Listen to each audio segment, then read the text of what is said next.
Hello mga higalag mga Usab-usab. amigo, ana na kami karon diri sa Digus City. Unsa man kung usab? Kay ang adto mi sa pamilya sa pangasawon sa kung pagumangkon nga si Makmak Hurulan si Masyo.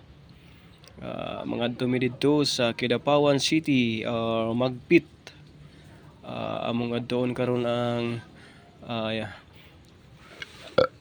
sa tawag ani panimalay sa babae.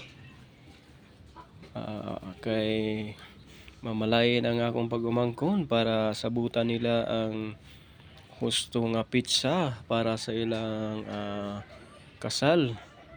Karon nagbiyahe na kami padulong dito. O doon na kita sa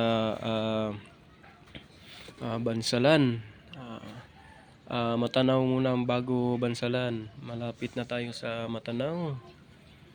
Ay layo pagyud ang atong pagabiyahian. Gikan pa mi sa Santo Tomas sa Davao del Norte. Mga 5 AM kami dito ning gikan. O karon mga 8 AM na. O nanami diri dol sa Matanaw. Kay maadto mi dito sa iyang panimalay sa iyang hinigugma. Kay para sabutan ng ilang kasal. Mamalayin ang akong pag-umangkon. Musulod na gid siya sa Kaminyoon. O namin karon diri sa Matanaw. Padulong na sa Bansalan. Hinay-hinay lang padagan kay bisan dili kayo busy ang dalan. Amping dito sa pagmaniho. Na kita dool na kita sa Bansalan. Kung maayo kayo ang adlaw karon walay dili dag-om. Wala gi kuan jud sa gitugot jud sa katasan nga dili mugulan sa among pag-adto tungod sa kalayo sa among biyahe.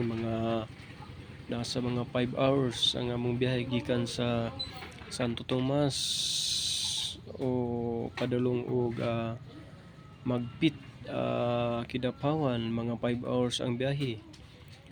Kini karon na pa mi sa Bansalan. Sunod aning Bansalan makilala.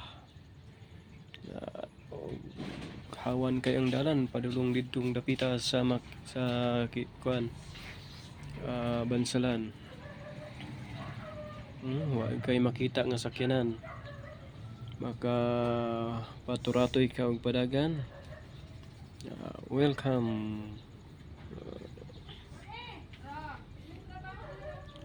Ang mga higala atong adtuon na ang lugar sa asawa sa akong pagumangkon.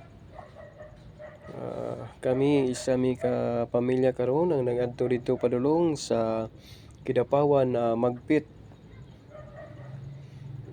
Tungod sa panagtapok sa pamilya sa babae o pamilya sa lalaki para sa panagsabot sa ilang himuon nga pizzas para sa ilang kasal.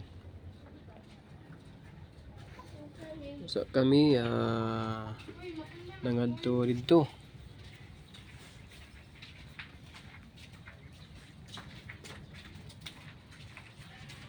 Paspasan itong padagan gamay kay murag mingaw kayong dalan.